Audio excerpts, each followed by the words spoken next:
I'm Rod Little. Welcome to the Matinee Show. It's 6 minutes after 2 o'clock. I'm going to be with you till 4 o'clock. Got a really special show coming up in about 10 minutes. We're going to be welcoming Hannah Langille. She's an up-and-coming artist, local. We're going to be playing some of her music. We're going to get to know her, her background and her future, and even talk about her upcoming EP. That's going to happen about 2:15 after the weather. So I'm looking forward to that. Hope you stay tuned. We're going to keep the music going. This is Lenny Gallant, Tales of the Phantom Ship. You're listening to 105.9 Seaside FM. 18 minutes after 2 o'clock, Seaside FM. We have a very special guest here. I'm Rod Little on the Matinee Show. Over the next hour, we're going to be talking and having a conversation and listening to the music of Hannah Langille. I said Langille. I guess I'm from Quebec. I kind of kicked in, but it's Langille. Hannah is a Canadian-based singer-songwriter whose music connects you to your deepest emotions. Her personal lyrics tell you the stories of heartbreak and personal growth. This up-and-coming musician has influences from across the board, so everyone will find something to enjoy in her music. She's about to release her debut EP called My Mind in a couple of days. This EP will be available for streaming on all platforms and for purchase on iTunes at midnight on the 14th of April. Hannah, welcome to the studio. Hi, Rod. Thank you so much. So nice of you to come by here at Seaside FM. Let's just kick things off and get to know you. Tell us a little bit about yourself. Yeah, definitely. I mean, I have been performing, singing, playing piano since I was very, very little. Started at probably 4 years old. I love doing theater, and my older sister sings, plays piano, and writes songs as well. So I've always had somebody to look up to, and it's always been something that I know that I wanted to pursue. And writing music is just my best way to convey my emotions and talk about the things that I don't really like to talk about to people face to face, you know? Well, that's a good way to express yourself. And so you do all the writing. Tell us a little bit about this new EP coming out in a couple of days. Yeah, definitely. I started writing this EP, the songs on it, back when I was 17 years old in high school. I'm 22 now, so it's been a long time coming. I wrote it over about 5 years, all the way through COVID and lockdown. And it's a lot about, heartbreaks that I'd gone through and, learning to persevere and get over those things and become independent and rely on myself a lot more as well. That's awesome. Well, let's get listening to some of that music. The first one's called Easier. You want to give us a little background on your single Easier? It's been out for about a year now, though. Yeah, it came out in February of 2021. It was my very first thing I ever released. It's one of my babies. It's a huge ballad. I love it so much. It's definitely about heartbreak and some betrayal, but really getting over that and realizing that all you need is yourself. This is Hannah Langille and Easier on Seaside FM. It's 29 minutes after 2 o'clock on Seaside FM. 10 degrees under the sunshine. It's a great, great day. That was Jan Arden and You Don't Know Me. We're getting to know Hannah Langille. I'm going to say it wrong every time, Hannah. You got it. I got it right. All right, Hannah Langille. We heard a song, beautiful song from her before that called Easier. We're going to be talking for another 45 minutes or so, a little bit about Hannah, have a little conversation, listen to some of her more music. Hannah, let's talk a little bit about songwriting. How does your process? Where does your inspiration come from? How do you go through those steps to write a song? I'm not good at it. I have a lot of different processes for my songwriting. Sometimes I start with poetry. I do like to do that. I write down some poetry, and then from there I play the piano. So I kind of get the melodies from there, but sometimes I get the melodies as well. I hear those first, and I know that I have to write some lyrics along to that. Lots of different muses, breakups, sad times. It's a common theme within this EP. Well, I was listening to a podcast the other day called The Hidden Brain, and had a clinical psychologist on it who works mostly with teenagers and parents of teenagers. And she started the podcast by, some people say, what's wonderful about raising teenagers? Absolutely nothing. That's what people but, I don't really have that experience. And she brought out music in how important that was. That is, and sometimes we go, our kids are just listening to music all day. Myself, I always listen to my kids' music, and they actually listen to mine, and I found it was a way to bridge that gap between parents. And, sometimes, like, when you're you're listening to what your teenager is listening to. Like, you wrote these songs as a teenager. Yeah. It gives you a little bit of insight on where they're at, like listening to the lyrics. And sometimes, like, I listen to like Pink Floyd, The Wall, and my parents, my dad be like, he was a country music fan, right? He says, I don't get it. But I really get my kids' music. Even now, like, I hear Kings of Leon. I think of my son, going to hockey tournaments. And at first I was like, this is weird, but I love Kings of Leon now. So that influence that you have, like, you're writing this music, do you get people reaching out to you sometimes and saying, listen to your song and that's exactly what I'm going through? Absolutely. That's been one of the most amazing things as a musician now that I'm putting my own creations out to the public.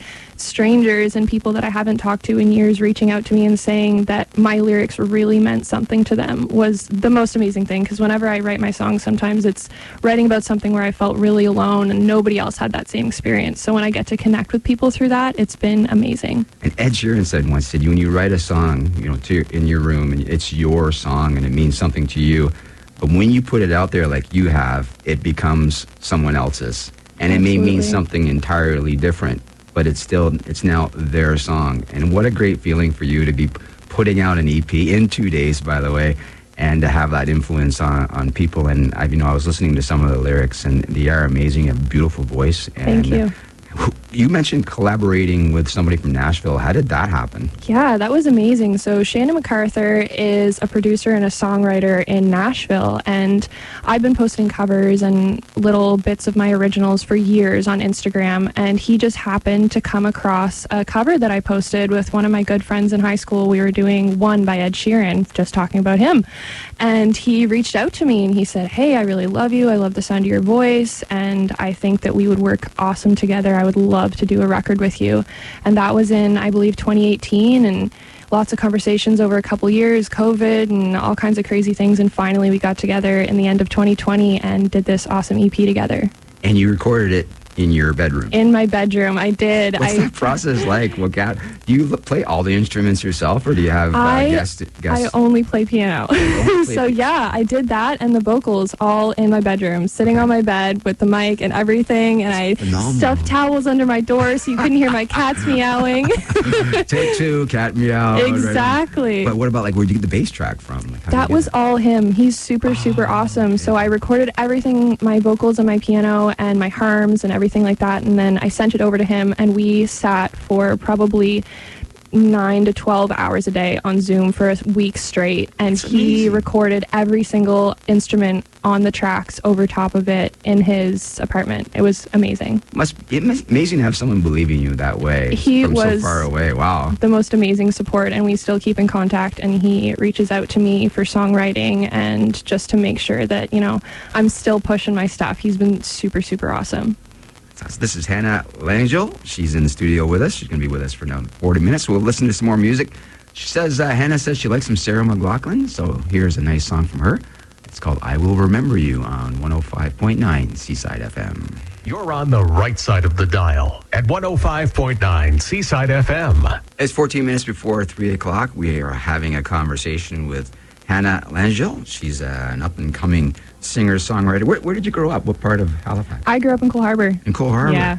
So you went to Cole Harbour High? I did, yes. I think I saw on your YouTube channel, actually. You were singing Something in Kind. Yeah, Humble and Kind. I sang that at my graduation. You said something like, you want this to be country, but sorry, it's not the country version of it. Exactly. It was very, very well done. So you've been playing since you were 4 years old. Yes. Who are your influences? Like when you get into your car and you turn on the radio when it's not Seaside FM, what do you listen to? My influences are all over the board. I mean, I grew up listening to classic rock. I love Heart. I love Stevie Nicks. I mean, Canadian artists like Sarah McLachlan and Jan Arden. Adele right now, great songwriter. Lots of people like that. All over the place. ABBA. ABBA. Yeah. My wife loves you already. She loves ABBA. We went to see that Mamma Mia in New York City. Oh, my favorite. So everybody has like playlists on their phones. They make them. They have for certain moods to get them. What are the names of the playlist? How do you organize your music on your phone? Mine are absolutely by the mood. I have to know exactly where to go when I'm feeling a certain way. So there's chill. I have ones for night drives, when you want the window down. I have my sad playlist. I have my dance playlist when I'm just having a good time. It's definitely by the mood.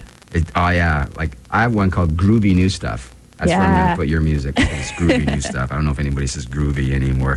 Let's talk a little bit about the lockdown days. It was pretty hard, especially on your generation. Do you take anything positive out of that? Was it a good time to be retrospective on your work, or was it a struggle? Like, just fill us in. How did you deal with that? Absolutely. I mean, it was actually a really good time, I think, to be a musician and look in on yourself and be able to really sit down and hunker down. Musicians make so many excuses to not make their art.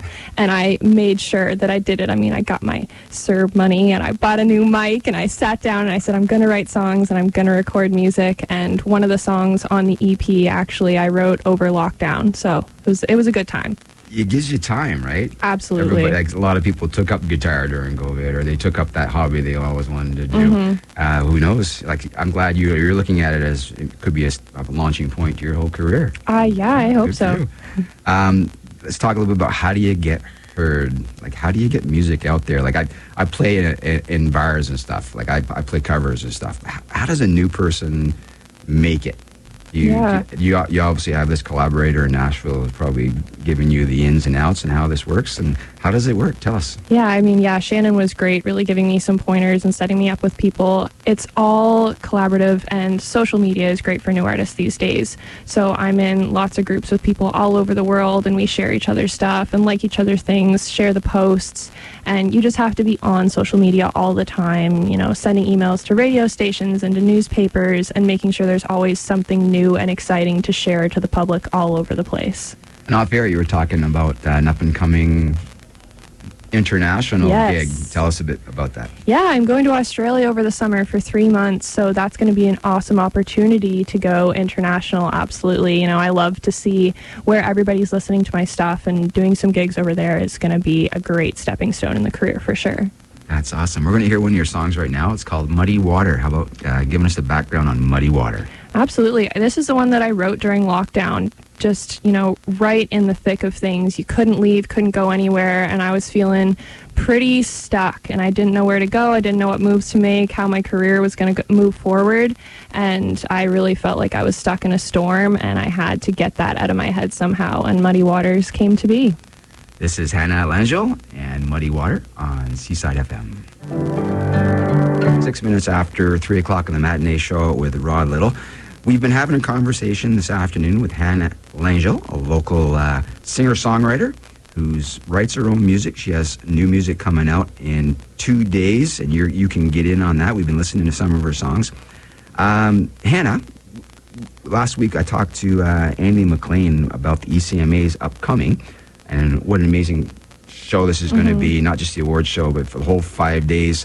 Are you going to be taking any of that? Are you participating at all? I'm really hoping to be there and try to participate as much as I can, make my connections, and then next year coming, I'm hoping to have a little bit more involvement. I'm definitely releasing the EP a little late in the year to get into it, but I want to make all the connections and be there for the fun. I think you're going to accept the New Artist of the Year award next year. That would be awesome. We'll put that out into the universe now. I know her. She's a friend of mine. So talking about, getting an ECMA one day or a Juno award or whatever, what are your personal goals when it comes to your music? I think just keep putting out the most genuine stuff that I can. I really don't ever want to get to a point where I'm writing things for other people or just for the money or the job. I want it to be always something that I'm enjoying and always like my truest art, for sure. You can't ask for anything more than that. Let's talk about your support structure. Do you have family, friends, fellow musicians? Like, where do you get your affirmation from, your encouragement on the bad days? What is that like? Yeah, I mean, my family and my friends all are absolutely awesome. My parents have always supported me. Always, I started 4 years old playing piano, and that's been my whole life, always giving me everything I need to pursue the dream and pushing me when I don't want to write and when I don't want to sing, making me go out and do those things. My friends are super supportive with this EP as well, pushing it on their social medias and helping out. My older sister being one of my biggest inspirations, always looking up to her and loving the things that she does and the songs that she wrote. So I've always had that around me, which has been spectacular. That is spectacular. Well done, Langille family. Keep that up. She's a lot of talent. We actually had a phone call earlier from one of our listeners, and you got a little affirmation from Greg. What'd he say? Yeah, he said, you're doing great. You're just a baby, but I know you're going somewhere. Just a baby. Sure, love you like that. Let's talk a little bit about I can't imagine what it's like to be famous, and no matter how much affirmation you get in selling, there's always going to be haters out there. Have you had any problems in the past, or how would you handle those guys who are just gonna be on you when it comes to putting things on social media and stuff? Like, what's your coping mechanism for fame, I guess? Yeah, I think the biggest thing that I've run into is, you have to be confident and you have to be persistent, and sometimes people really take that the wrong way. Like, you think so much of yourself, but you really just have to let it brush off, and you do have to focus on those support systems. I go to my friends and my family a lot, and I just need the reassurance that I'm doing the right thing and that, I'm a good person and everything I'm doing is for a reason. It's what I meant to do. You are doing the right things, and you are a good person. You have a lovely voice. We mentioned in the show a couple of times, there's 2 days from now, you're releasing some new music. Where can our listeners, if they think, wow, I really like this Hannah, I want to get some of her music, where can they get it? Absolutely everywhere. Hannah Langille on every platform: Apple Music, iTunes, Spotify, YouTube. You can search me up anywhere in Google and I'll pop up, and you'll be able to find it everywhere. Already, I got one song on my phone already. Awesome. It's in groovy new stuff. Groovy. Of course, groovy new stuff. Hannah, it's Langille. It sounds like angel. You have an angel voice. You're a wonderful person. We thank you so much to bring in Seaside as part of your musical family on this journey, and I have no doubt we're gonna be saying, oh, we had her here a long time ago. When you get your ECMA award. Thank you so much for coming. Thanks for sharing your story, and you're welcome back anytime. Oh, awesome. I'm happy to be back. That's awesome. Hannah, we're going to close the show, your segment of the show, with one of your songs coming out in a couple of days called Battle Scars. I'm an Army guy. I like the name of it already. I love the song. I've listened to it a couple of times. Tell us about Battle Scars. Yeah, Battle Scars is written about somebody who was really a best friend, and you had to realize that it wasn't meant to be, and it doesn't matter how much of a support they were, or how many good things happen. If somebody's not meant to be in your life, sometimes you just got to let them go, and you'll have some battle scars left over from that. Wow. Hannah, thanks a lot for coming in. Thank you for having me. This is Hannah Langille on Seaside FM and Battle Scars.